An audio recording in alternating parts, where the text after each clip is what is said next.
Assalamualaikum warahmatullahi wabarakatuh. Hari ini kita akan membahas tentang perkembangan masa pranatal dan kelahiran. Pertama, ada definisi masa pranatal. Masa pranatal adalah periode awal perkembangan manusia yang dimulai sejak konsepsi, yaitu ketika ovum wanita dibuahi oleh sperma laki-laki dengan waktu kelahiran secara individu. Menurut William Salenberg, periode pranatal atau pralahir merupakan masa kritis bagi perkembangan fisik, emosi, dan mental bayi. Ini adalah masa mulai terbentuk kedekatan antara bayi dan orang tua dengan konsekuensi yang akan berdampak panjang, terutama yang berkaitan dengan kemampuan dan kecerdasan bayi dalam kandungan. Ciri-ciri penting masa pranatal yaitu terjadi pembaruan sifat-sifat yang diturunkan oleh kedua orang tua, pengaruh kondisi-kondisi dalam tubuh ibu, kepastian jenis kelamin, pertumbuhan cepat, mengandung banyak bahaya fisik dan psikis, membentuk sikap-sikap yang baru diciptakan. Yang kedua, tahap-tahap perkembangan masa pranatal. Tahap pertama yaitu tahap geminal. Pada fase ini, perkembangan pranatal yang terjadi 2 minggu pertama setelah proses pembuahan, termasuk pembentukan zigot, pembelahan sel, dan melekatnya zigot pada dinding rahim. Pada fase ini, sekumpulan sel yang disebut embrio dan troplas, lapisan luar sel yang akan bertugas mendukung menyuplai nutrisi pada embrio. Tahap kedua yaitu tahap embrionik. Selama fase ini, kecepatan dalam proses pembedaan sel semakin intensif, sistem pendukung pada sel mulai terbentuk dan organ tubuh mulai terlihat. Organogenesis adalah nama untuk menyebut proses pembentukan organ selama 2 bulan pertama perkembangan pranatal. Tahap ketiga adalah tahap fetal atau janin. Pada tahap ini berlangsung sejak usia kehamilan 2-7 bulan. Perkembangan otak adalah satu hal yang paling menakjubkan dalam perkembangan prenatal. Saat bayi dilahirkan, mereka telah memiliki ruang lebih 100 miliar neuron atau sel saraf yang mengatur proses informasi di bagian sel di dalam otak. Arti penting masa pranatal bagi perkembangan.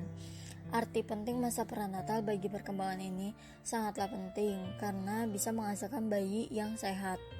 Tidak hanya itu saja, ada juga 4 komponen penting dalam masa pranatal ini bagi perkembangannya, yaitu sebagai berikut. Yang pertama, sifat bawaan. Yang menentukan sifat bawaan yang diperoleh dari kedua orang tua dan dari nenek pihak ibu maupun pihak ayah. Sifat bawaan ditentukan satu kali untuk seluruh kehidupan seseorang pada saat kehamilan. Maka, hal ini menjadi penting daripada saat sifat bawaan dapat berubah dalam tahap-tahap perkembangan berikutnya. Yang kedua, jenis kelamin. Penentuan seks jenis kelamin individu merupakan unsur penting kedua yang terjadi pada saat pembuahan. Penentuan jenis kelamin bergantung pada jenis spermatozoon yang menyatu pada ovum. Ketiga adalah jumlah anak. Peristiwa penting ketiga pada saat kehamilan adalah menentukan jumlah anak yang akan lahir. Meskipun pada umumnya peristiwa kelahiran hanya satu anak yang dilahirkan, tetapi sering juga terjadi kelahiran kembar. Apabila ovum yang matang dibuahi oleh satu spermatozoon, hasilnya adalah satu anak. Jika ovum yang matang dan telah dibuahi zigot membelah menjadi 2 bagian atau lebih yang terpisah selama tahap-tahap permulaan pembelahan sel.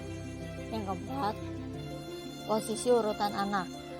Hal penting yang keempat pada saat kehamilan adalah penentuan posisi urutan anak yang terbentuk di antara saudara-saudaranya. Meskipun hal ini berubah dalam 1 tahun atau 2 tahun setelah lahir, posisi urutan anak tetap sama sejak masa kehamilan. Misalnya, anak kedua mungkin merupakan anak bungsu atau menduduki posisi anak terakhir dalam 1 tahun atau lebih. Juga faktor-faktor yang mempengaruhi perkembangan masa pranatal. Yang pertama, teratogen. Unsur-unsur yang menyebabkan adanya kelainan pada kelahiran akibat dari proses kehamilan yang tidak optimal.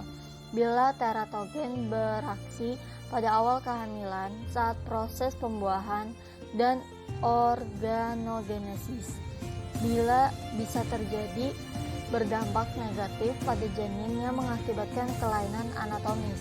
Namun, apabila teratogen beraksi pada saat organogenesis sudah lengkap, dan matang di usia kehamilan tua kemungkinan tidak menyebabkan kelainan anatomis.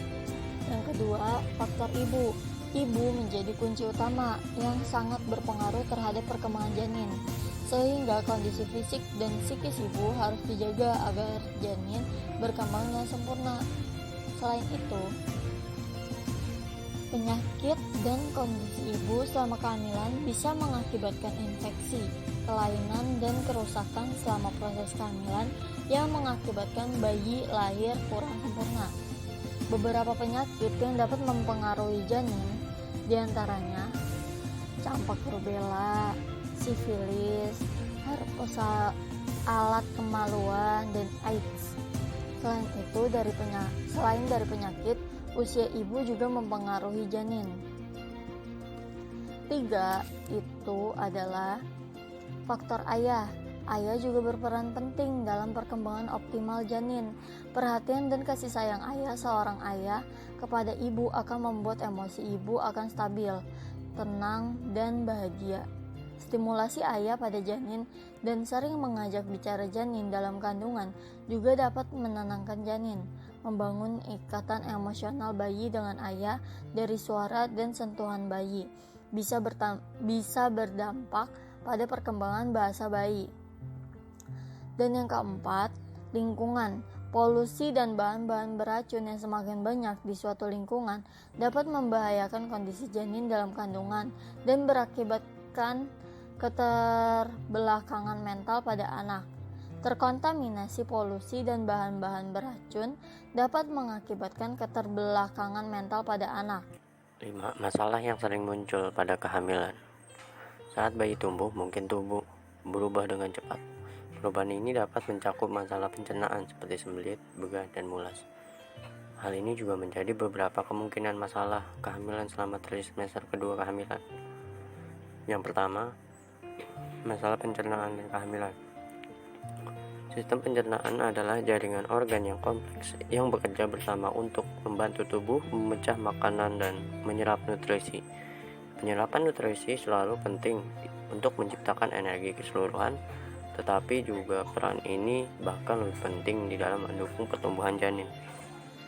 Yang kedua ada sembelit. Sembelit adalah gejala umum selama kehamilan dan itu lebih umum selama trimester kedua. The American College of Obstetricians and Gynecologists atau ECOG mendefinisikan sembelit sebagai lebih dikit dari 3 gerakan usus per minggu. Tingkat hormon dapat memengaruhi pencernaan di luar memperlambat pergerakan usus. Yang ketiga ada penumpukan gas. Sistem pencernaan yang lebih lambat selama trimester kedua dapat menyebabkan penumpukan gas yang menyebabkan sakit perut, kram, bersendawa, buang gas. Sistem pencernaan yang lebih lambat selama trimester kedua. Yang keenam ada kelahiran. Adapun tahap-tahap dari kelahiran. Tahap pertama, tahap ini adalah tahap yang terlama, yaitu antara 12 sampai 24 jam, khususnya bagi kelahiran pertama. Tahap ini dimulai dengan kontraksi rahim yang mula-mula frekuensinya jarang dan lemah, tetapi makin mendekati saat kelahiran, frekuensinya makin bertambah cepat dan makin kuat. Pada tahap kedua, terdapat suatu masa transisi atau yang biasanya sangat singkat, yaitu terjadinya pembukaan 2-3 cm yang terakhir. Tahap kedua, tapi ini juga sering disebut sebagai kelahiran, yaitu saat keluar bayi dari saluran peranakan. Tahap kedua juga kelahiran mulai ketika kepala bayi mulai bergerak melalui leher rahim dan saluran peranakan. Tahap ini berakhir ketika bayi benar-benar keluar dari tubuh ibu. Tahap ini berlangsung kira-kira 1,5 jam. Tahap ketiga setelah kelahiran ialah tahap ketiga. Pada waktu inilah ari-ari, tali pusar, dan selaput lain dilepaskan dan dibuang. Tahap akhir ini adalah tahap yang paling pendek dari 3 tahap kelahiran yang berlangsung hanya beberapa menit. Adapun metode-metode kelahiran yang A. Persalinan secara alamiah dan dipersiapkan. calon ibu dipersiapkan untuk melahirkan secara alamiah. Untuk mengurangi rasa takut, calon ibu diberikan pengetahuan tentang faal, alat reproduksi, dan proses persalinan, serta dilatih mengatur pernafasan, relaksasi, dan kebugaran jasmani. Yang B, ada persalinan dengan pembiusan. Calon ibu dibius secara total atau sebagian dengan analgesik atau penghilang rasa sakit. Beberapa penelitian membuktikan bahwa cara ini membawa akibat pada perkembangan anak. Anak yang lahir dengan metode ini perkembangannya lebih lambat ketimbang anak yang lahir secara alamiah. Yang C, persalinan bedah cesar. Pembedahan cesar atau cesarean section ialah pemindahan bayi dari peranakan atau rahim melalui pembedahan. Pembedahan cesar biasanya dilaksanakan jika bayi berada dalam posisi sungsang, jika bayi terletak melintang di dalam peranakan, jika kepala bayi terlalu besar untuk melewati pinggul ibu, jika bayi mengalami komplikasi atau vagina ibu mengalami pendarahan. Sekian, kurang lebihnya mohon maaf. Billahi fisabilillah haq fastabiqul khairat. Wassalamualaikum warahmatullahi wabarakatuh. Terima kasih.